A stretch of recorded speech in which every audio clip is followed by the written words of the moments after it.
Now the serpent was more subtle than any beast of the field which the Lord God had made. And he said unto the woman, Yea, hath God said, Ye shall not eat of every tree of the garden. And the woman said unto the serpent, We may eat of the fruit of the trees of the garden, but of the fruit of the tree which is in the midst of the garden, God hath said, Ye shall not eat of it, neither shall ye touch it, lest ye die. And the serpent said unto the woman, Ye shall not surely die. For God doth know that in the day ye eat thereof, then your eyes shall be opened, and ye shall be as gods, knowing good and evil. And when the woman saw that the tree was good for food, and that it was pleasant to the eyes, and a tree to be desired to make one wise, she took of the fruit thereof, and did eat, and gave also unto her husband with her. And he did eat. And the eyes of them both were opened, and they knew that they were naked. And they sewed fig leaves together, and made themselves aprons. And they heard the voice of the Lord God walking in the garden in the cool of the day. And Adam and his wife hid themselves from the presence of the Lord God amongst the trees of the garden.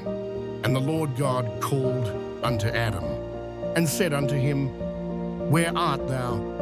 And he said, I heard thy voice in the garden, and I was afraid, because I was naked, and I hid myself. And he said, Who told thee that thou wast naked? Hast thou eaten of the tree, whereof I commanded thee that thou shouldest not eat? And the man said, The woman whom thou gavest to be with me, she gave me of the tree, and I did eat. And the Lord God said unto the woman, What is this that thou hast done? And the woman said, The serpent beguiled me, and I did eat. And the Lord God said unto the serpent, Because thou hast done this, thou art cursed above all cattle, and above every beast of the field. Upon thy belly shalt thou go, and dust shalt thou eat all the days of thy life. And I will put enmity between thee and the woman, and between thy seed and her seed.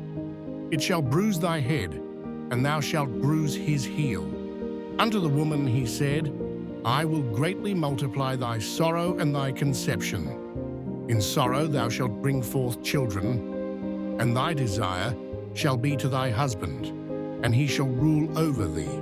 And unto Adam he said, Because thou hast hearkened unto the voice of thy wife, and hast eaten of the tree of which I commanded thee, saying, Thou shalt not eat of it, cursed is the ground for thy sake. In sorrow shalt thou eat of it all the days of thy life. Thorns also and thistles shall it bring forth to thee, and thou shalt eat the herb of the field. In the sweat of thy face shalt thou eat bread, till thou return unto the ground. For out of it wast thou taken, for dust thou art, and unto dust shalt thou return. And Adam called his wife's name Eve, because she was the mother of all living.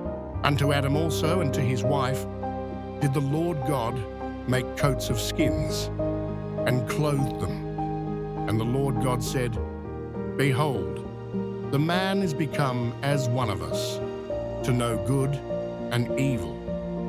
And now, lest he put forth his hand, and take also of the tree of life, and eat and live forever. Therefore the Lord God sent him forth from the Garden of Eden, to till the ground from whence he was taken. So he drove out the man, and he placed at the east of the Garden of Eden cherubims, and a flaming sword, which turned every way, to keep the way of the tree of life.